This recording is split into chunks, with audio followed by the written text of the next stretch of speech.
जप हरे कृष्ण हरे राम निताय गौर राधे श्याम। जप हरे कृष्ण हरे राम निताय गौर राधे श्याम। जप हरे कृष्ण हरे राम श्री गुरु प्रेमानंद निताय गौर हरि बोल।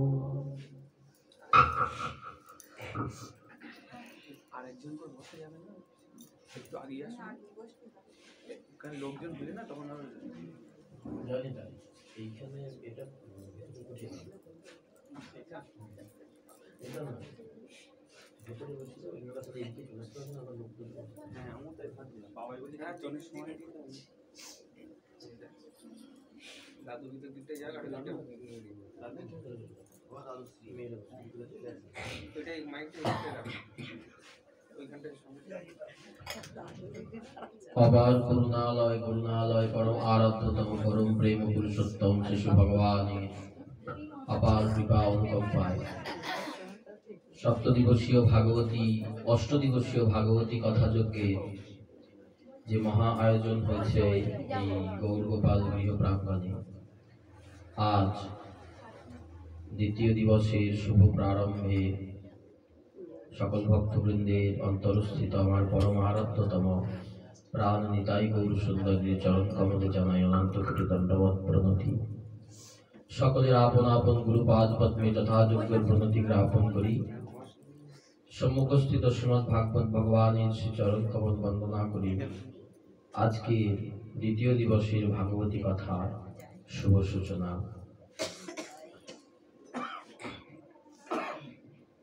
গতকাল আমরা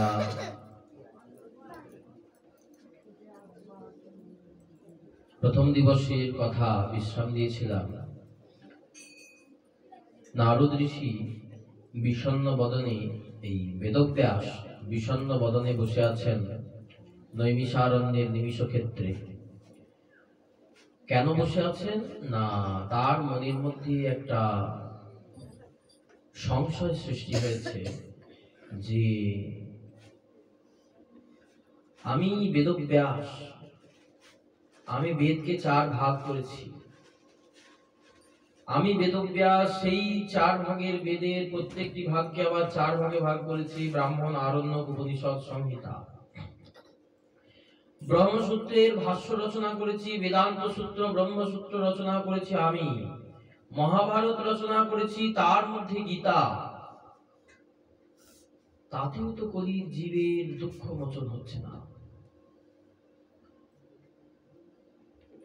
জীবের দুঃখ তো যাচ্ছে না। কিংবা ভাগবতা ধর্মা ন প্রায়েণ নিরূপিতঃ প্রিয়াঃ পরমহংসানাং তয়ৈব অচ্যুত প্রিয়াঃ। হয়তো আজ পর্যন্ত আমি সেই শাস্ত্রই বর্ণনা করিনি যেই শাস্ত্রে পরম ধর্মের কথা নিরূপণ হয়।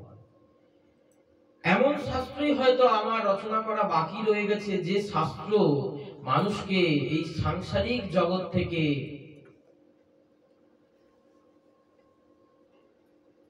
পরম পদ, পরম পুরুষ, উত্তম শ্লোক শ্রী ভগবানের চরণের দিকে নিয়ে যায়। আমি বেদ বিভাগ করেছি, বেদের মধ্যে অনেক উপদেশ করেছি, বলেছি কি করলে মানুষ ধন সম্পত্তি লাভ করবে, কি করলে বিদ্যা লাভ করবে, কি করলে শক্তি লাভ করবে, বিভিন্ন উপায় বলেছি আমি। কিন্তু এইগুলোই তো সবকিছু এই জগতেই সীমাবদ্ধ।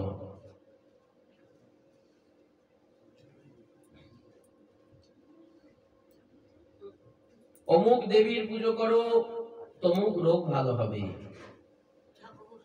অমুক জায়গায় মানসিক করো, তমুক তোমার লাভ হবে। এইভাবে জীবকে আমি অনেক উপদেশ করেছি, অনেক ব্রত, অনেক তপস্যার কথা বলেছি।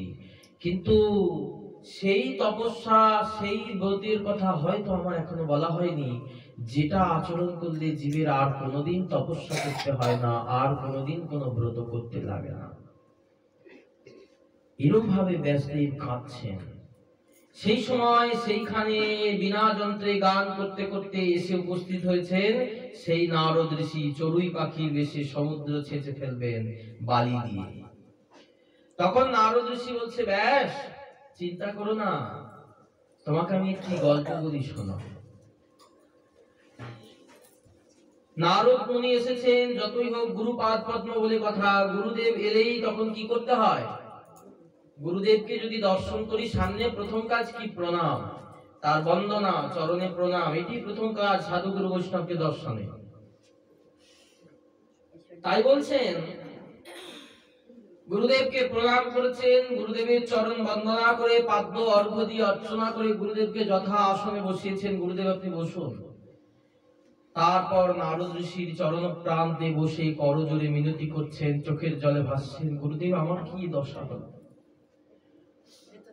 হা গুরুদেব, কি হবে আমার? নারদ ঋষি হাসতে হাসতে তখন বলছেন, পরাশ্চর্য মহাভাগ ভবতঃ কচ্চিদাত্মনা। এখানে ব্যাসদেবকে ব্যাস বলে সম্বোধন করছেন না নারদ ঋষি, বলছেন পরাশ্চর্য। পরাশ্চর্য মানে কি? পরাশর মুনির পুত্র। হে নারদ, তুমি, হে ব্যাস, তুমি ভুলে গেছো তুমি পরাশর মুনির পুত্র। তোমার মাতা দেবী সত্যবতী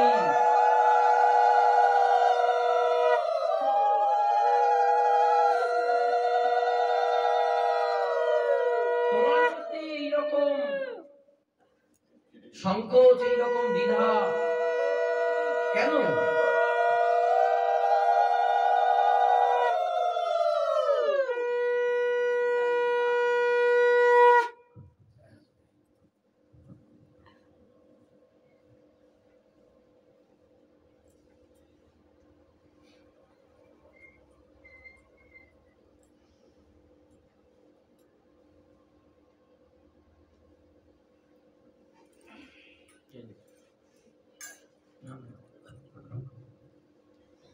শ্রী গুরু প্রণাম।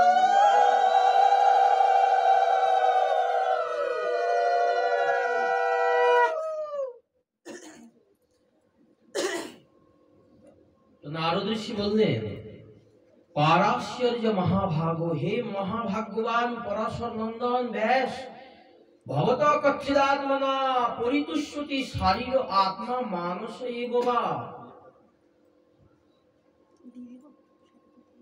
আপনার শরীর মন কেমন আছে? এত চিন্তাগ্রস্ত দেখাচ্ছে কেন আপনাকে? কি হয়েছে? আপনি পরাশর নন্দন, ভুলে যাবেন না, চিন্তা করা, বিষণ্ণ হওয়া আপনার শোভা দেয় না।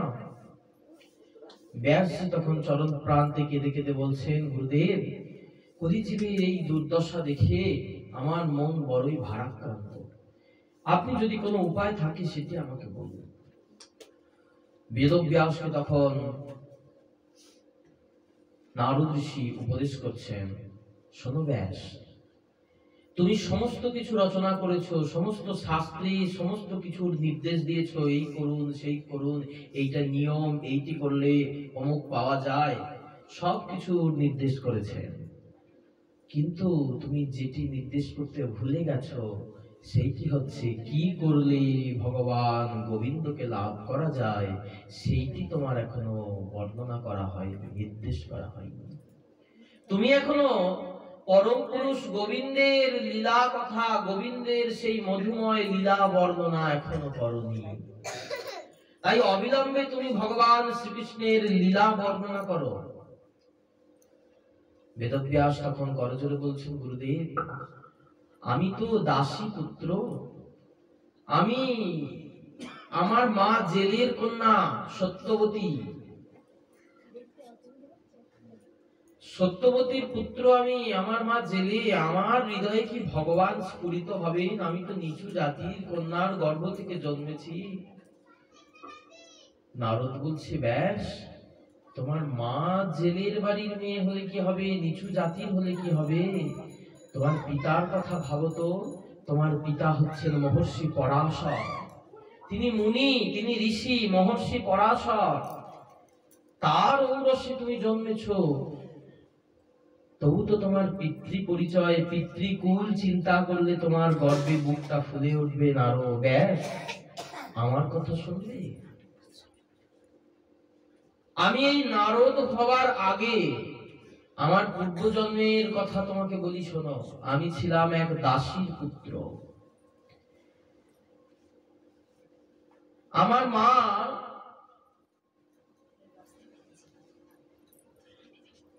ব্রাহ্মণ পল্লীতে যেত কাজ করতে। আমার পিতৃ পরিচয় জানা ছিল না। কোন এক রাতের ভুলে আমার জন্ম, সেই দাসীর গর্ভে আমার জন্ম হয়েছিল। আমার মা রোজ ব্রাহ্মণ পল্লীতে যেত কাজ করতে, সকালবেলা উঠে চলে যেত। সেই সন্ধ্যা হবে, সূর্য ডুবে চারিদিক অন্ধকার হয়ে যাবে, তখন ফিরতেন মা। আমি সেই ছোট্ট শিশু বাড়িতে থাকতাম একা।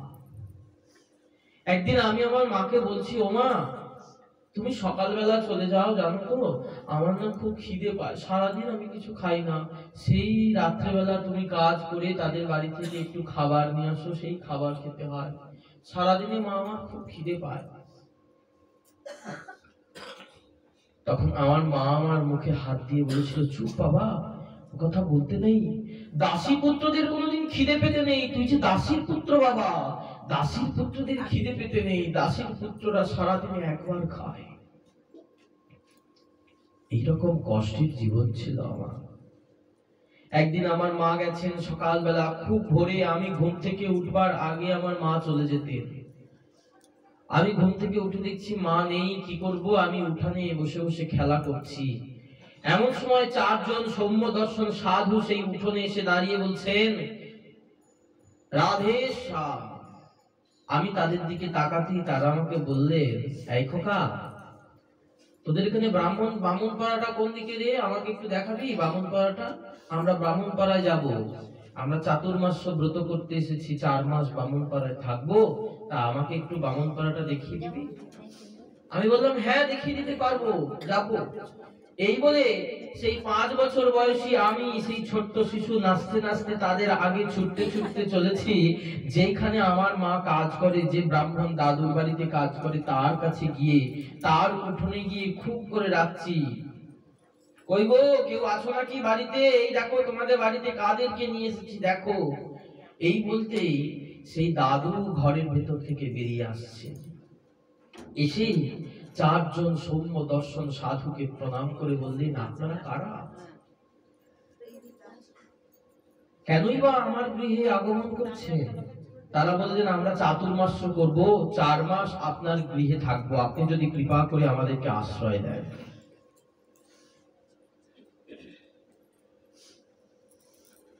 সেই দাদু জিজ্ঞাসা করলেন, আপনাদেরকে কে পথ চিনিয়ে আনলো আমার বাড়ি? সেই সাধুরা আমাকে বললেন, দেখি এই যে ছোট্ট শিশুটি আপনার বাড়িতে আমাদের নিয়ে এসেছে। তখন ছোট্ট আমাকে জড়িয়ে ধরে সেই দাদু বলল, ভাই রে, তুই আমার বড় উপকার করেছিস। যার কৃপায় গুরু বৈষ্ণব মেলে, তারই তো বন্ধু বলে। এই জগতে সে বন্ধু নয় যে আপনার খেয়ে বাড়ি চলে যায়। এই জগতে সেই বন্ধু আমার বাবাজি মহারাজ তার কীর্তনের আখরে বলেছেন, ওগো তারই তো বন্ধু বলে, যার কৃপায় গুরু বৈষ্ণব মেলে, ওগো তারই তো বন্ধু বলে। তাই তুই ভাই, তুই যদি না দেখিয়ে আমার বাড়িতে আনতিস, তাহলে তো আমার গুরু বৈষ্ণবের সেবা পাওয়া হতো না। তুই অন্য কারোর বাড়ি যদি নিয়ে চলে যেতিস, আমি তো সাধুদের সেবা করবার সুযোগ পেতাম না। তা বাবা, তুই কোথায় থাকিস? তো বাড়ি কোথায়? এই দেখো, তুমি আমাকে চিনতে পারোনি? সেই গো, আমি তোমাদের বাড়িতে সেই যে কালো করে একটা মেয়ে কাজ করতে আসে, ওর ছেলে গো। ও, তুই তার ছেলে? তখন কতগুলো বাচ্চা বাচ্চা ব্রাহ্মণ শিশু ছেলে তারা উঠানে খেলা করছিল। দূর থেকে এসে তারা বলতে লাগলো, দাদু ওকে ছুঁয়ো না, ওকে ছুঁলে তোমার জাত যাবে, ও শূদ্রের ছেলে, ও দাসীর ছেলে, ওকে ছুঁয়ো না। দাদু তাদেরকে ধমক দিয়ে তাড়িয়ে দিলেন। আমাকে বুকে জড়িয়ে নিয়ে বললেন, ভাই, আমি তোর আরেকটা দাদা। তুই তো ছোট, তাই তোর মা তোকে রাত্রিবেলা দেখাশোনা করে, আর আমি তো বড়, তাই তোর মা আমাকে দিনের বেলা আসে দেখাশোনা করতে। সেই তিনি আমার বড় দাদা হয়ে গেলেন। বললেন, আজ থেকে তুই রোজ সকালবেলা তোর মায়ের সাথে চলে আসিস, 2 ভাই মিলে আমরা সাধুর সেবা করব। সেই দিন থেকে আমার জীবনে শুরু হলো সাধু সেবা। রোজ সকালবেলা মায়ের আগে আমি ঘুম থেকে উঠে পড়তাম, আমি সাধু সেবা করতে যাব। মায়ের কোলে চড়ে রোজ সকালবেলা আসতাম, সেই সাধুরা দেখতাম আহ্নিক করতে বসেছে। তারা যে স্থানে বসে পূজা করবে সেই স্থানটা গোবর দিয়ে নাতা দিতাম, তাদের প্রয়োজনীয় ফুল তুলসী সেইগুলো সব তুলে তার কাছে হাতে হাতে জড়িয়ে দিতাম। ছোট্ট ছোট্ট পায়ে হেঁটে হেঁটে ছুটে ছুটে আমি কত না কাজ করেছি। এইভাবে 2 মাস অতিক্রম হলো। হঠাৎ একদিন সাধুরা আমাকে ডেকে বললেন, হ্যাঁ রে বাবা, তোকে তো কোনোদিন খেতে দেখি না, আমাদেরকে রোজ পাতায় খাবার দিয়ে তুই চলে যাস, কিন্তু তোকে তো কোনোদিন খেতে দেখি না, তুই কি খাস না? এই দেখো, তোমরা না কিচ্ছু জানো না। কি জানো না? যে তোমরা এত বড় বড় শাস্ত্র পাঠ করো, এত বড় বড় গ্রন্থ পাঠ করো, আমি তো কিছু বুঝি না, কিন্তু দেখি তোমরাও কিছু জানো না। আরে কি জানি না সেটা তো বলবি। তোমরা জানো না, দাসীদের পুত্রর কখনো খিদে পেতে নাই, দাসীর সন্তানের কোনোদিনই খিদে পেতে নেই, তাদের কোনোদিন খাবার ইচ্ছা করতে নেই। দূর বোকা ছেলে, কে বলেছে তোকে এই কথা? কেন? আমার মা বলেছে। শোন, কাল থেকে আমরা যখন প্রসাদ পেয়ে উঠে যাব, তোর জন্য পাতায় একটু করে প্রসাদ অবশিষ্ট রেখে যাব, তুই সেইটি খাস। সেই দিন থেকে আমার শুরু হলো বৈষ্ণবের অধরামৃত পাওয়া। জানো জানো ব্যাস, প্রথম প্রথম তারা যখন ভাগবত বলতো, তারা যখন শাস্ত্র গ্রন্থ পাঠ করতো, আমি কিছু বুঝতাম না, বাচ্চা ছেলে, কিছু বুঝতাম না, হাঁ করে শুধু বসে বসে শুনতাম। কিন্তু যেদিন থেকে বৈষ্ণবের অধরামৃত আমার জিহ্বা দিয়ে হৃদয়ে উদরে প্রবেশ করেছে, সেই দিন থেকে জানো, ওই ভাগবতের শ্লোক, ওই শাস্ত্রের শ্লোক আমি না একটু একটু করে বুঝতে পারি, একটু একটু করে আমার হৃদয়ে যেন বোধগম্য হয়। বৈষ্ণবের উচ্ছিষ্ট তাহে মোর মননিষ্ঠ, বৈষ্ণবের নামেতে উল্লাস, বৃন্দাবনের চবুতরা তাহে মোর মন ঘেরা, কহে দিন নরোত্তম দাস। সেই বৈষ্ণবের উচ্ছিষ্ট পেতে লাগলাম। আস্তে আস্তে আস্তে আস্তে 4 মাস অতিক্রম হয়ে গেল। শ্রাবণ, ভাদ্র, আশ্বিন, কার্তিক, তারা চাতুর্মাস্য ব্রত সমাপন করে এবার চলে যাবে নিজ নিজ আশ্রম, নিজ নিজ স্থানে।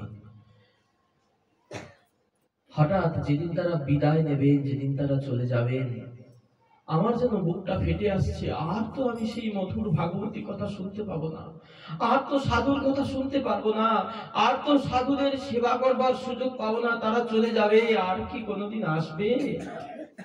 আমি ছুটে গিয়ে তাদের চরণে পড়ে কাঁদছি, আমাকেও সঙ্গে নিয়ে চলো, তোমরা আমাকেও সঙ্গে নিয়ে চলো। তারা আমাকে বলল, যেতে পারবি? তোর মাকে ছেড়ে যেতে পারবি? ঠিকই তো, আমার তো মা আছে, মায়ের আমি, আমার মা ছাড়া তো আর কেউ নাই, আমি তো মাকে ছেড়ে যেতে পারবো না। আচ্ছা আচ্ছা বলুন তো, আমার মাকে নিয়ে যাওয়া যায় না? দূর বোকা ছেলে, মাকে কি নিয়ে যাওয়া যায়? আমরা সাধু, আমাদের সঙ্গে কি আর মেয়ে মানুষ নিয়ে যাওয়া যায়? শোন, তুই এক কাজ কর, যা ওই নদীতে স্নান করে আয়। আমি তাদের কথা মতো নদীতে স্নান করে শুকনো কাপড় পরে এলাম। তারা আমাকে তাদের কোলের কাছে বসালেন, আমি দাসীপুত্র, সাধুরা আমাকে তাদের কোলের কাছে বসালেন। বসিয়ে আমার কানে কানে যে কি একটা মন্ত্রের মতো বলে দিলে, ওই কর্ণের ভিতর দিয়ে যখন ওই মন্ত্র প্রবেশ করলো, আমার দেহটা যেন কাঁপতে শুরু করলো, আমার নয়ন দিয়ে অশ্রু জলের ধারা বইতে লাগলো।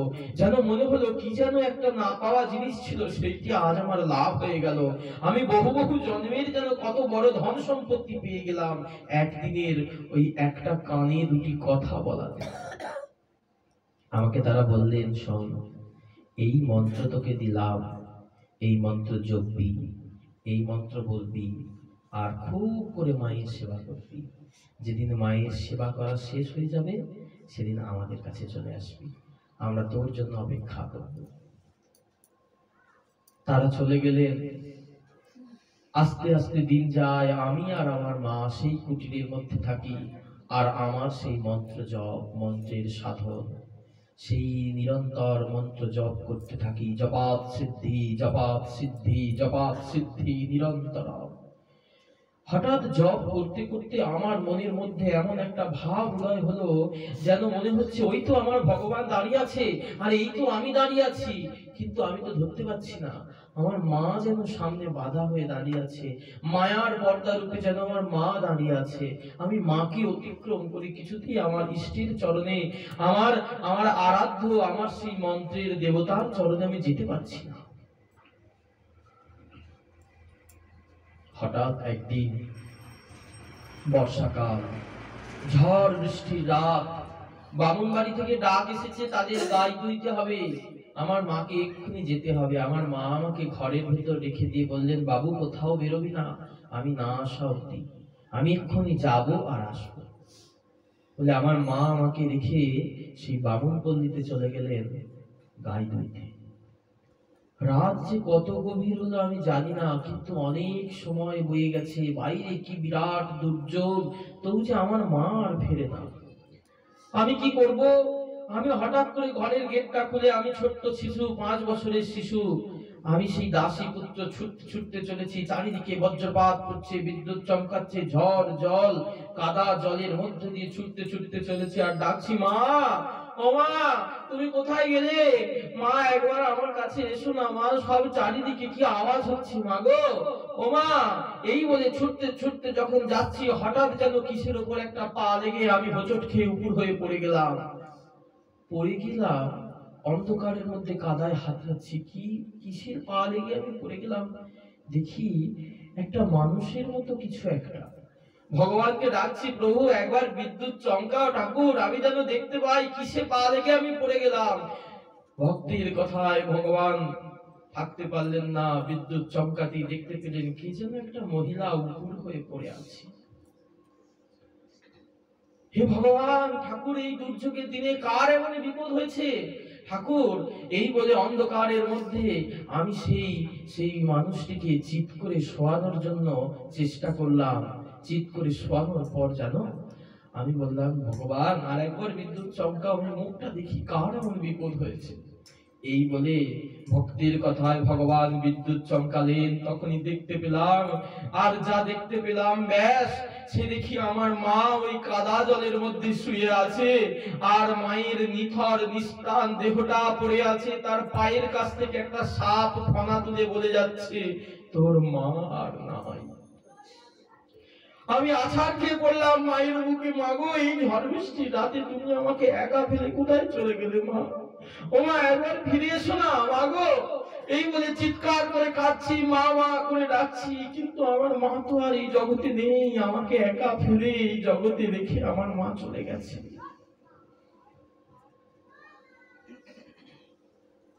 আমি মায়ের দেহটাকে সৎকার করলাম।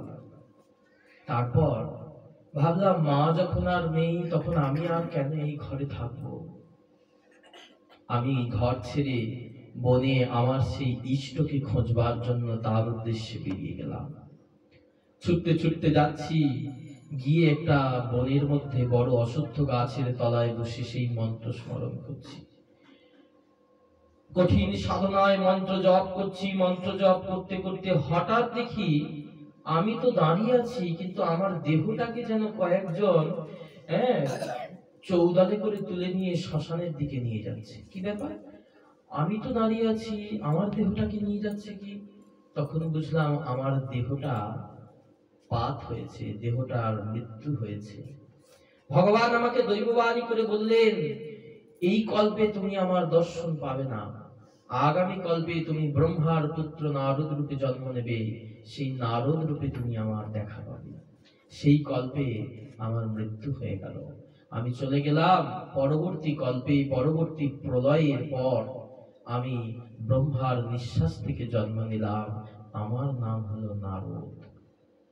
বলতো ব্যাস, আমি দাসীর পুত্র হয়ে সাধু গুরু বৈষ্ণবের কৃপায় তাদের অধরামৃত প্রসাদ সাধু সেবা গুরু সেবা করে যদি আমি দাসী পুত্র হয়ে ব্রহ্মার পুত্র নারদ হয়ে জন্মাতে পারি, তুমি তো পরাশরের পুত্র, পারাশ্চর্য, তুমি কেন পারবে না ভগবানের কথা হৃদয়ে ধারণ করতে? তোমার হৃদয়ে ভগবান কেন স্ফুরিত হবে না? এই কথা কেন ভাবছো? যাও, আমি তোমার গুরু, তোমাকে আদেশ করছি, তুমি যথাস্থানে গিয়ে ধ্যানমগ্ন হয়ে ভগবানের লীলা চিন্তন করো। যাও, ব্যাস, অচিরেই তোমার অভিষ্ট পূরণ হবে। গুরু আজ্ঞা শিরে ধরে, গুরু আজ্ঞা পেয়ে মহর্ষি বেদব্যাস চললেন তার সেই আশ্রমে, সম্মাপ্রাস নামক আশ্রম। নারদ ঋষি ও বললেন ব্যাসকে, জানো ব্যাস, সেই কল্পে আমি ব্রহ্মার পুত্র নারদ হয়ে জন্মালাম, আর এই যে আমার হাতে দেখছো বীণা, এই বীণা আমাকে দিয়েছিলেন দেবতাগণ, আর বলেছিলেন এই বীণা যন্ত্রে তুমি গান করবে, এই গান করতে করতে তুমি সারা ত্রিভুবনকে আনন্দ দান করবে। দেবদত্তামিমাম বীণাম সরব্রহ্ম বিভূষিতা মূর্ছয়িত্বা হরিকথা গায়মানশ্চরাম্যহম গায়মানশ্চরাম্যহম। এই দেবদত্তামিমাম বীণাম, এই দেবতাদের প্রদত্ত বীণা, সেই বীণাতে তুমি তোমার স্বর নিক্ষেপ করবে। সা সরজ, রে ঋষভ, গা গান্ধার, মা মধ্যম, পা পঞ্চম, ধা ধৈব, এই পঞ্চম স্বরে তুমি ত্রিভুবনকে আনন্দ দান করবে, গোবিন্দ গুণগান করবে সেই বীণার দ্বারা। আর আমি আজও তাই করে বেড়াচ্ছি, সেই নারদ। যাও, তুমি চিন্তা করো না, তুমি অচিরেই সিদ্ধি লাভ করবে। এই বলে মহর্ষি বেদব্যাস চললেন কোথায়? না, সরস্বতী নদীর তীরে, পশ্চিম তীরে সম্মাপ্রাস নামক স্থানে। বর্তমানে যে জায়গার নাম হচ্ছে মানাগ্রাম, নৈমিষারণ্যের কাছে আছে মানাগ্রাম, যেই স্থানে বসে ভাগবত রচনা করেছিলেন বেদব্যাস।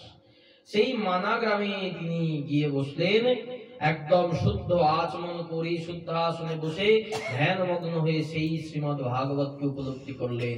দেখতে পাচ্ছেন ভগবানের সেই লীলা, ভগবানের সেই সমস্ত ছোট্ট ছোট্ট অবতারের লীলা কথা, ভগবানের সেই অতুল ঐশ্বর্যময়ী স্বরূপ, সমস্ত বিরাট স্বরূপ তিনি দর্শন করছেন, যা এতদিন পারেননি, আজকে পাচ্ছেন। কিসের জন্য পাচ্ছেন?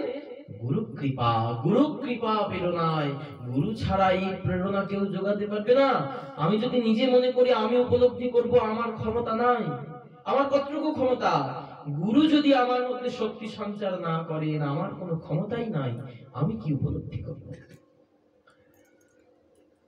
মহর্ষি বেদব্যাস ভাগবত উপলব্ধি করলেন, সেই ভাগবতকে এবার রচনা করবেন। ভাগবত রচনা করবার জন্য তিনি তো বলবেন, ভাগবত লিখবে কে?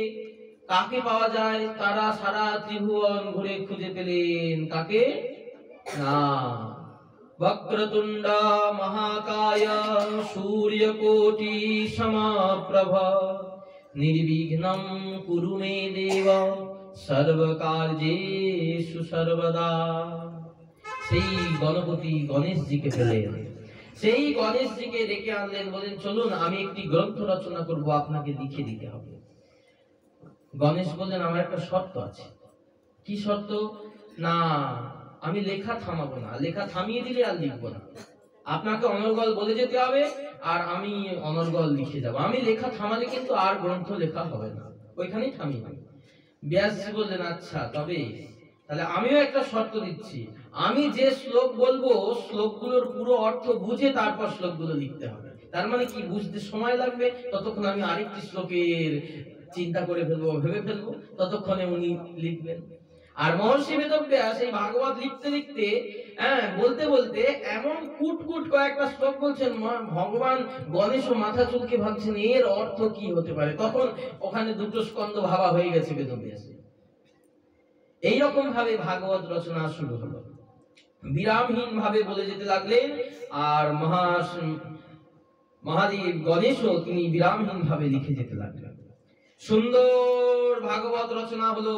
তমাদি দেবং পুরুষং নিধানম তমাল বর্ণম সুহিতাবতারম অপার সংসার সমুদ্র সেতুম ভজামহে ভাগবত স্বরূপম। সেই সুন্দর ভাগবত রচনা হলেন। এখন এত সুন্দর ভাগবত রচনা হয়েছে, ভাগবতটা পড়ানোর জন্য যদি ছাত্র না পাওয়া যায় তাহলে আর ভাগবতটার কি কোনো দাম থাকবে? কাকে ভাগবতটা পড়ানো যাবে? ছাত্র খুঁজছেন মহর্ষি বেদব্যাস। মনে মনে ভাবলেন, একমাত্র ভাগবত শুনেছিল কে? আমার পুত্র সুখ পক্ষী রূপে সেই সুখদেব শুনেছিল না? সে সংসার ছেড়ে তো চলে গেছে, এখন তাকে ফিরিয়ে আনতে হবে। কিন্তু সমস্যা হয়েছে কি, সুখদেব হচ্ছেন ব্রহ্ম, তিনি ব্রহ্মবাদী পুরুষ, তিনি সমস্ত কিছুতে ব্রহ্ম দর্শন করে। তার কাছে তো ভগবানের কোনো রূপ নেই, ভগবানের কোনো লীলা নেই, ভগবানের কোনো গুণ নেই, কিছুই নাই। তাহলে সেই সুখকে এই ভাগবত পড়ানোর জন্য আনবো কি করে? তখন তিনি ভাগবতেরই জাল বিস্তার করলেন। এই ভাগবত হচ্ছে একটি জাল সুখ পক্ষীকে ধরবার জন্য। তিনি ভাগবতের জাল বিস্তার করলেন, আর তার আরো যারা শিষ্যবর্গ ছিলেন তাদেরকে শিখিয়ে দিলেন, শোনো, তোমরা বনের মধ্যে যাবে, যেখানে সুখ বসে আছে, সুখদেব যেখানে বসে ধ্যানমগ্ন, সেইখানে যাবে। সেইখানে গিয়ে তোমরা এই শ্লোকটা বারবার কীর্তন করবে, বারবার কীর্তন করবে। বনের মধ্যে দিয়ে যাবে, বারবার কীর্তন করবে, ও যেখানেই থাকুক ওইটা শুনে ঠিক চলে আসবে। তো পাখি ধরার, সুখ পাখি ধরার মন্ত্র শিখিয়ে দিল শিষ্যদের। শিষ্যরা রাস্তা দিয়ে যাচ্ছেন, আর যেতে যেতে শ্লোক কীর্তন করছেন। কি শ্লোক? বরহা পিলম নটবর বপুঃ করনয়ো করনিকারম বিভ্রদবাসঃ কনক কপিশম বৈজয়ন্তীম চ মালা রন্ধ্রান বেণুর অধর সুধায়ান পূরয়ন গোপবৃন্दै বৃন্দারণ্যম স্বপদরমণম প্রাবিশদ গীতকীর্তিঃ। বরাহা পিরম নটবর বপুঃ, সেই ভগবান যার মাথায় শিরে চূড়া, শিখি পাখা, রাধা নাম তাতে লেখা, অঙ্গ বাঁকা, ভঙ্গি বাঁকা, বাঁকা নূপুর রাঙা পায়। বরাহা পিরম নটবর বপুঃ করনয় কর্ণিকারম, কানে কর্ণিকা ফুলের কুণ্ডল ঝুলছে। বিভ্রদবাসঃ কনক কপিশং বৈজয়ন্তীম চ মালা, যার কোমরের নিচে কোটি তটে পীত বস্ত্র পরে আছেন, আর গলা থেকে পা অবধি বৈজয়ন্তী মালা পরে আছেন। তিনি কি করছেন? রন্ধ্রান বেণুর অধর সুদয়ান পূরয়ন গোপবৃন্दै, তার অধরে তিনি তার মুরলি দিয়ে আছেন। সেই মুরলিতে কটা ছিদ্র?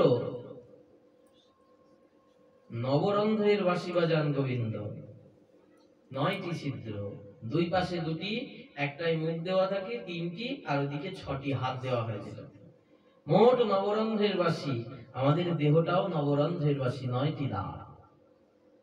সেই নবরন্ধ্রের বাঁশি বাজাচ্ছেন গোবিন্দ, আর গোবিন্দে যখন ফুৎকার দিচ্ছেন, সেই ফুৎকারের মধ্যে দিয়ে গোবিন্দের অধর সুধা বংশীর মধ্যে প্রবেশ করছে। রন্ধ্রান বেণুর অধর সুধয়ান, সুন্দর অধর সুধা বংশীর মধ্যে প্রবেশ করছে। কিন্তু বংশী ভাবছে, আমার মধ্যে তো 9টি ছিদ্র, আমি তো এই অধর সুধাকে রাখতে পারছি না, অধর সুধা তো বয়ে বেরিয়ে চলে যাচ্ছে। তাহলে এই অধর সুধাকে আমি এমন কোন জায়গায় রাখবো, যে জায়গায় রাখলে এই জিনিসটা নষ্ট হবে না? সারা বৃন্দাবন ঘুরছে সেই বংশীর ধ্বনি তার অধর সুধাকে বয়ে নিয়ে। ঘুরতে ঘুরতে তিনি ভাবছেন, গোপীগণের হৃদয় পাত্রটা ভালো, কারণ সিংহের দুধ তো আর মাটির পাত্রে রাখা যাবে না, সিংহের দুধ মাটির পাত্রে রাখলে ফেটে যাবে, স্বর্ণ পাত্রে রাখতে হয় সিংহের দুধ। তাই গোবিন্দের অধর সুধা যে সে পাত্রে তো রাখা যাবে না, তাই গোবিন্দের অধর সুধা রাখতে গেলে যথাযোগ্য পাত্র চাই। তাই বাঁশি খুঁজতে খুঁজতে খুঁজতে খুঁজতে বাঁশির সুর নিয়ে গিয়ে কোথায় প্রবেশ করালেন? গোপীদের কর্ণমূল দিয়ে হৃদয় মূলে হৃদয় পাত্রে স্থাপন করলেন। রন্ধ্রান বেণুর অধর সুদয়ান পূরয়ন গোপবৃন্दै বৃন্দারণ্যম স্বপদরমণম প্রাবিশদ গীতকীর্তিঃ। এমনই সেই বৃন্দাবনের ব্রজগোপীদের সাথে গোবিন্দের লীলা মাধুরীর শোভা। এই কথা যেই বলেছে, অমনি ভগবানের রূপ এত সুন্দর, এই কথা যখনই সুখদেবের কানে প্রবেশ করেছে, ছুটে এসেছেন 12 হাত লম্বা একজন 16 বছর বয়সী উলঙ্গ যুবক। শিষ্যগণ ভেবেছে ব্রহ্ম রাক্ষস নাকি ব্রহ্মদৈত্য, ছুটে পালিয়ে গেছেন ব্যাসদেবের কাছে। ব্যাসদেবকে গিয়ে বলছেন, আমরা একজনকে পেলাম, শ্লোকটা গাইতে গাইতে সে ছুটে এলো, কিন্তু দেখে আমার এত ভয় লাগলো, যেন মনে হলো ব্রহ্ম রাক্ষস।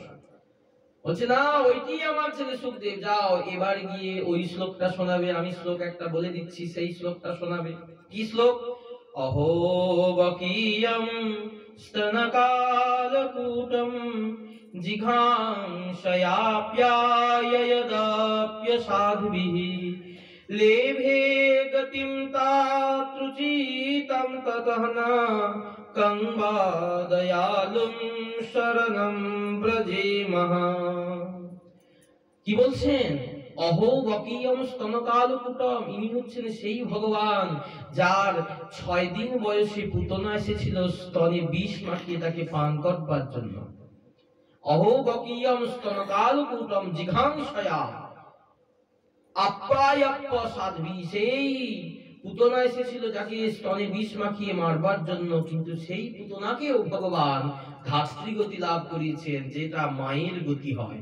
মা যশোদা, মা দেবকীর যে স্থান, সেই ধাত্রীগতি লাভ করিয়েছিল। তখন বলছেন ভগবান যিনি, তার এত কৃপা, এই যে ভগবান, এই ভগবানকে আমায় দেখতে হবে। ব্রহ্মজ্ঞানীর ব্রহ্ম ধ্যান ছুটে গেল, ব্রহ্মজ্ঞানী সুখদেব ব্রহ্মে লীন, যোগী তার ধ্যান ছুটে গেল। কারণ এই যে কৃষ্ণ নাম এমনই মধুর। আমার চৈতন্য চরিতামৃতে কবিরাজ গোস্বামী পাদ বলছেন, কৃষ্ণের রূপ শুনো সনাতন, যার এক কণ ডুবায় ত্রিভুবন, সর্বপ্রাণী করে আকর্ষণ। একজন যোগী যোগ ভুলে মুনির ধ্যান টলে, যোগী যোগ ভুলে যায়, মুনির ধ্যান টলে যায়, যখন এই বংশী রব, গোবিন্দের বাঁশির রব যখন বৃন্দাবনে প্রবেশ করে।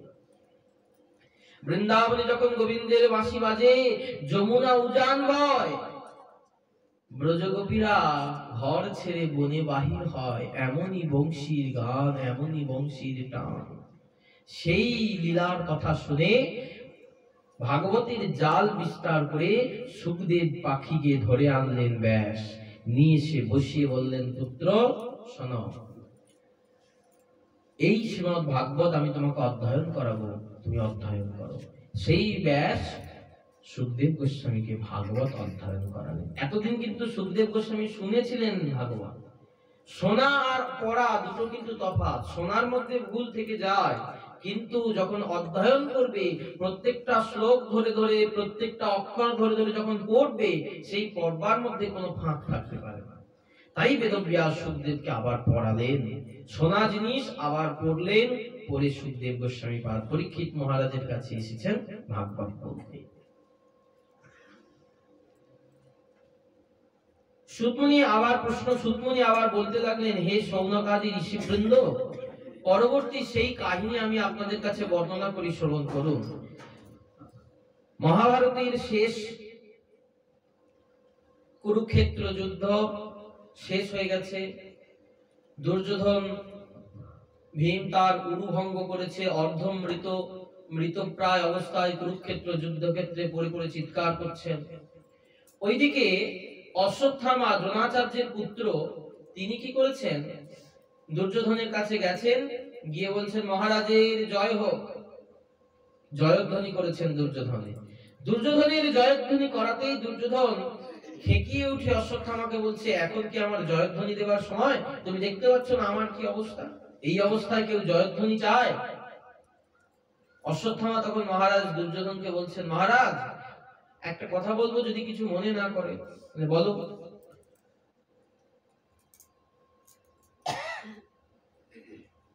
আপনার এই অবস্থার জন্য দায়ী আপনি। হ্যাঁ, এত বড় কথা বললেন তুমি? আমার এই অবস্থার জন্য দায়ী আপনি? কি তার প্রমাণ আছে? বলে, কেন প্রমাণ নেই? আপনি যুদ্ধে প্রথমে সেনাপতি করেছেন কাকে? প্রথম সেনাপতি পিতামহ ভীষ্ম, যার বুড়ো বয়স হয়ে একদম তার যাওয়ার সময় হয়ে গেছে, যার বুদ্ধি কাজ করে না, তাকে করেছেন সেনাপতি। তার উপরে সে পাণ্ডবদের বেশি ভালোবাসে, আপনার থেকেও পাণ্ডবদেরকে বেশি ভালোবাসে। যতই সে আপনার পক্ষে থাকুক, সে তো পাণ্ডবদেরই বেশি ভালোবাসে বিশ্ব। তাহলে আপনি তাকে করেছেন সেনাপতি, কি করে আপনি যুদ্ধে জিতবেন? আচ্ছা, তিনি চলে যাওয়ার পর সেনাপতি করলেন কাকে? আমার পিতা দ্রোণাচার্যকে। তিনি তো অর্জুন বলতে অজ্ঞান, তিনিও বুড়ো, তাহলে তিনি কখন আপনাকে যুদ্ধে জেতাতে পারেন? আচ্ছা, তিনি চলে যাওয়ার পর আপনি অঙ্গরাজ কর্ণকে করলেন, তা অঙ্গরাজ কর্ণ সেনাপতি হলো। অঙ্গরাজ কর্ণ তো তাদেরই একটা ভাই, তা অঙ্গরাজ কর্ণ কি আর তাদের বিরুদ্ধে সেইভাবে যুদ্ধ করবে? আপনি ভুল করেছেন। আপনি যদি প্রথম থেকে আমায় সেনাপতি করতেন, আমার তাজা রক্ত, আমার যুবক শরীর, আমি দেখিয়ে দিতাম কুরুক্ষেত্র যুদ্ধে একাই সবাইকে হারিয়ে দিতাম। বিরাট ডায়লগ দিচ্ছে দুর্যোধন, বলছে ও আজকে সব শেষ হয়ে গেছে, তারপর তুমি ডায়লগ দিচ্ছ, বাহ। তা যদি তোমার এত বড়ই ক্ষমতা, এত কিছু যদি পারো, তা শেষ অবস্থায় মহারাজের জন্য কি করতে পারো বলো? কি করতে হবে আপনি বলুন। বলছে যদি পারো পঞ্চ পাণ্ডবের 5 জনের মাথা কেটে এনে আমার সামনে রাখো, দেখি তোমার কত বড় ক্ষমতা। বলছে ঠিক আছে মহারাজ, আমি এই যাবো, পঞ্চ পাণ্ডবের 5 জনের মাথা কাটবো আর নিয়ে চলে আসবো আপনার কাছে। হ্যাঁ ঠিক আছে। পঞ্চ পাণ্ডবের মুন্ডক ছেদানোর জন্য অশ্বত্থামা গেছে, হাতে তরোয়াল নিয়ে শিবিরের ভেতরে প্রবেশ করেছে। অন্ধকারের মধ্যে দেখছে 5 জন শুয়ে আছে মাথায় ঢাকা দিয়া। সঙ্গে সঙ্গে একদম এক কোপে 5 জনের মাথা আলাদা করে চুলের মুঠিগুলো ধরে 5 জনের মাথাকে নিয়ে দুর্যোধনের সামনে এসে রেখেছেন। দুর্যোধনকে বলছেন, দেখুন মহারাজ, 5 জনের মাথা নিয়ে চলেছি, কি ভাবেন আমাকে?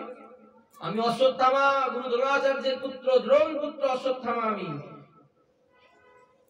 দুর্যোধন তখন কাঁদতে শুরু করেছেন, কি করেছো অশ্বত্থামা তুমি? আমার বংশের শেষ যে প্রদীপ ছিল তাদেরকেও তুমি মেরে ফেলেছো। আমার শত্রুতা পঞ্চ পাণ্ডবের সাথে, তাদের ছেলেদের সাথে তো নয়। তুমি এই দ্রৌপদীর 5 পুত্রের মাথা কেটে এনেছো, কি ব্যাপার? তুমি দ্রৌপদীর পঞ্চপুত্রের মাথা কেটে নিয়ে এসেছো, হায় হায়, তুমি কি করেছো? শেষে আমার বংশে জল দেওয়ার জন্য তুমি কাউকে রাখলে না। পঞ্চপাণ্ডব চলে যাওয়ার পর তাদের পুত্ররা একবার হলেও তো আমি তাদের কাকা, সেই হিসেবে আমাকেও তো তর্পণ দিত, আমার উদ্দেশ্য তো জলাঞ্জলি দিত। কিন্তু আজ তুমি তার বংশের কোনো প্রদীপকে বাঁচিয়ে রাখলে না। চলে যাও অশ্বত্থামা, এর থেকে তো আমার মরে যাওয়া ভালো। আর দুর্যোধনের ওপর বর ছিল, দুর্যোধন যখন খুব দুঃখ পাবে মন থেকে, তখনই সে মারা যাবে। খুব যখন দুঃখ পাবে তখনই সে মারা যাবে। ওই যে দুঃখ পেল মন থেকে, দুর্যোধন দেহ ত্যাগ করবে। কুরুক্ষেত্র রণাঙ্গনে দুর্যোধনের দেহ পাত হয়ে গেল। এইবার ওইদিকে শিবিরে ঢুকেই কৃষ্ণ খবর পেয়েছেন, যা দ্রৌপদীর 5 পুত্রের মাথা কাটা হয়েছে। সঙ্গে সঙ্গে ভীম বলেছে, যে দ্রৌপদীর 5 পুত্রের মাথা কেটেছে আমি তার শিরচ্ছেদ করব। অর্জুন বলছে, আমি তার মুন্ডু কেটে এনে দ্রৌপদী তোমার পায়ের কাছে ফেলবো। কৃষ্ণ বলছেন, আগে তো দেখো কে মস্তক ছেদন করেছে, তাকে তো ধরে আনো আগে। কে করেছে খোঁজ পাওয়া গেল না, অশ্বত্থামা। অশ্বত্থামাকে ধরে এনেছে, দ্রোণ পুত্র অশ্বত্থামাকে ধরে এনেছে। অশ্বত্থামাকে ধরে এনে হাঁটু গেড়ে বসিয়ে রেখেছে। ভীম এই মারতে যায় তো ওই মারতে যায়, অর্জুন এই মারতে যায় তো ওই মারতে যায়। সেই মুহূর্তে দ্রৌপদী হঠাৎ করে অর্জুনের হাতটা ধরে পিছন থেকে বলছেন, মুচ্যতাম মুচ্যতামেষ ব্রাহ্মণা নিতরাম গুরু। হে স্বামী, আপনারা কি করছেন? উনি যে ব্রাহ্মণ পুত্র, তার উপরে আপনাদের গুরুপুত্র, গুরুপুত্র গুরুর সমান। আর ব্রাহ্মণ, ব্রাহ্মণ চিরকালের অবদ্ধ। ব্রহ্মবন্ধুর হন্তব্য আকোতাই বধারহনঃ।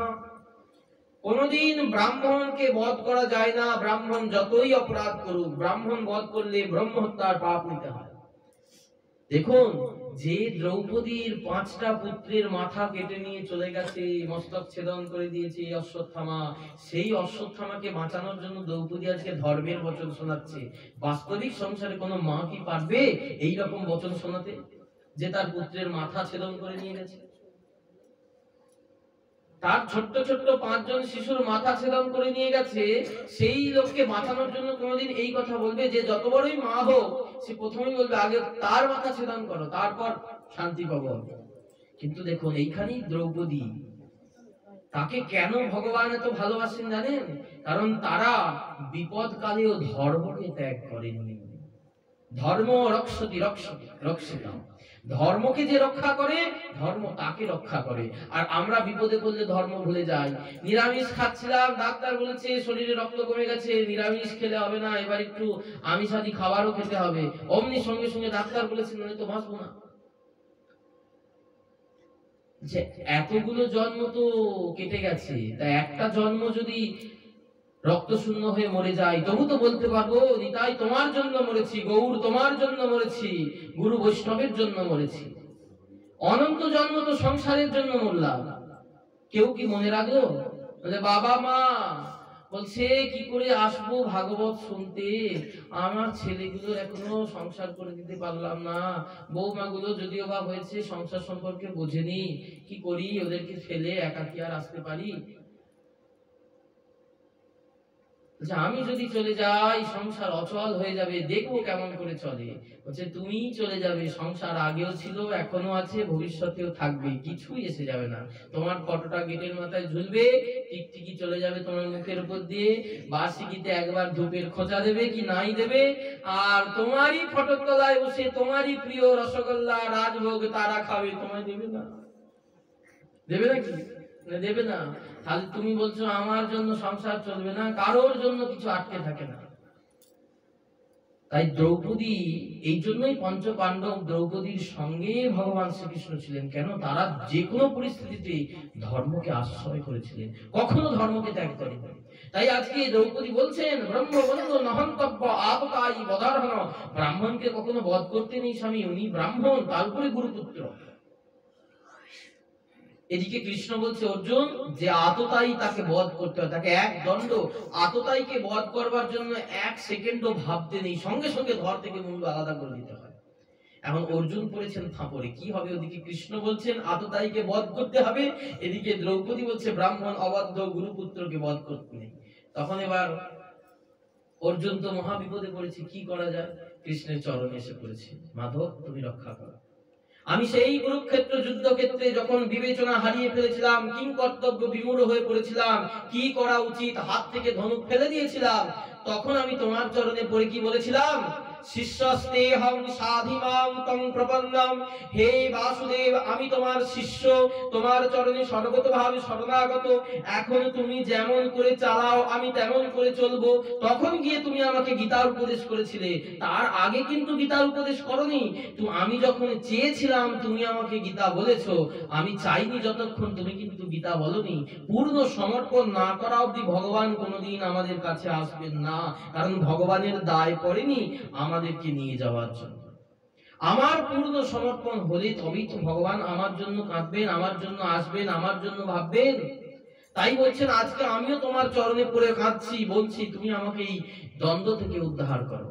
ভগবানের মুখ দেখে অর্জুন বুঝতে পারলেন কি বলতে চাইছেন ভগবান। তখন কি করলেন?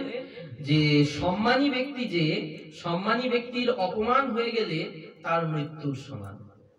সম্মানী ব্যক্তি বিরাট সম্মান, যার তার যদি অপমান হয়ে যায়, তার যদি সম্মান চলে যায়, তার তার বেঁচে থাকা মরে যাওয়া সমান হয়ে যায়। তাই ব্রাহ্মণের একমাত্র সম্মান কোথায়? হচ্ছে শিখা আর সূত্র, মানে এই দুইটি যদি ব্রাহ্মণের কাছ থেকে কেড়ে নেওয়া হয়, ব্রাহ্মণের আর ব্রহ্মত্ব থাকে না। তাই ব্রাহ্মণের ব্রহ্মত্ব লোপ করার জন্য অর্জুন কি করলেন? অশ্বত্থামার শিখাটা কেটে নিলেন, সূত্রটা কেটে নিলেন, সঙ্গে সঙ্গে অশ্বত্থামা বলহীন হয়ে পড়ল। আর অশ্বত্থামার মাথায় ছিল একটা মণি, সেই মণিটাকে খুলে নিয়েছে। অশ্বত্থামা এই রূপে অশ্বত্থামাকে ছেড়ে দিলেন। অশ্বত্থামাকে ছেড়ে দেওয়াতে অশ্বত্থামা ক্রোধে জ্বলছে, বিরাট জ্বলছে ক্রোধে। এইদিকে শ্রীকৃষ্ণ পঞ্চপাণ্ডব দ্রৌপদীকে নিয়ে গিয়ে গঙ্গায় স্নান করিয়ে সকলকে সান্ত্বনা বাক্য দিয়ে যে যা হবার হয়ে গেছে, এটা আমাদের কর্মে ছিল, কিছু করবার নেই, এইভাবে নানাবিধ সান্ত্বনা বাক্য দিয়ে সকলকে নিয়ে গঙ্গার তীরে হাওয়া খেতে বেরিয়েছেন। হঠাৎ করে এমন একটা দিন উপস্থিত হলো, ভগবান বললেন অর্জুন আমাকে এবার দ্বারকায় ফিরে যেতে হবে। আমি বহুদিন হলো তোমাদের হস্তিনাপুরে আছি, তোমাদের কাছে, এবার আমার রাজত্বে আমাকে ফিরে যেতে হবে, তাই তোমরা ফিরে যাওয়ার ব্যবস্থা করো। ফিরে যাওয়ার ব্যবস্থা করো বলতেই একটা রথ সুন্দর করে সাজিয়ে ভগবানের যাওয়ার ব্যবস্থা করেছেন। সেই সময় ভগবান চলে যাচ্ছেন, অন্তঃপুর থেকে একটা চিৎকার ভেসে আসছে। একটা মহিলা চিৎকার করছে। কি চিৎকার করছেন?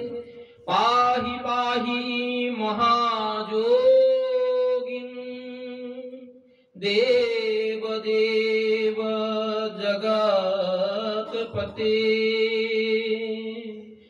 পাহি পাহি মহাযোগী, হে মহাযোগী রক্ষা করো আমাকে, আমার জ্বলে গেল কি না, অশ্বত্থামা শেষ পাণ্ডবদের একজন বংশধর, উত্তরার গর্ভে ছিল অভিমন্যুর স্ত্রী উত্তরা, তার গর্ভে রয়েছে আসন্ন পাণ্ডবদের বংশধর উত্তরসূরি। তাহলে আমি শেষ বংশের প্রদীপটাও রাখবো না, আমাকে অপমান করে ছাড়া। এই জন্য বলছেন সাপ আর শত্রু দুইজনকে শেষ করে ছাড়তে হয়, আধমারা করে ছাড়লে ওই তোমাকে সে ছবল। কিন্তু আজকে এই অশ্বত্থামা কি করেছেন? ব্রহ্মাস্ত্র নিক্ষেপ করেছেন উত্তরার গর্ভে ব্রহ্মাস্ত্র ছুটে আসছে। আর উত্তরা সেই ভয়েতে গর্ভের জ্বালায় চিৎকার করছে, হে গোবিন্দ রক্ষা করো, হে বাসুদেব রক্ষা করো। নান্যম তদ্বয়ম প্রস্যে যত্র মিত্রুঃ পরস্পরম, আপনি ছাড়া আমাকে রক্ষা করবার কেউ নেই, বাসুদেব রক্ষা করুন, হে বাসুদেব আমাকে রক্ষা করুন।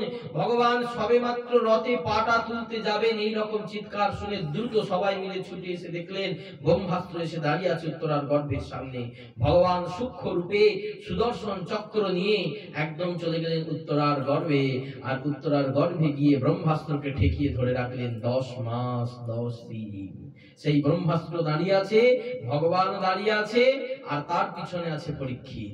মাঝে ভগবান, সামনে ব্রহ্মাস্ত্র, তার পিছনে পরীক্ষিত। গর্ভের মধ্যে গর্ভস্থ শিশু আজকে দর্শন করছে মায়ের গর্ভে ভক্ত ভগবান। এতদিন মায়ের গর্ভে ভগবান এসেছে, মায়ের গর্ভে ভক্ত এসেছে, আজকে দেখুন মায়ের গর্ভে ভক্ত ভগবান একসঙ্গে। তাহলে ভাবুন সেই উত্তরা মা কতটা জয়যুক্ত, কতটা পুণ্যবতী, কতটা ভাগ্যবতী, যে মা ভক্ত আর ভগবানকে একসাথে গর্ভে ধারণ করে।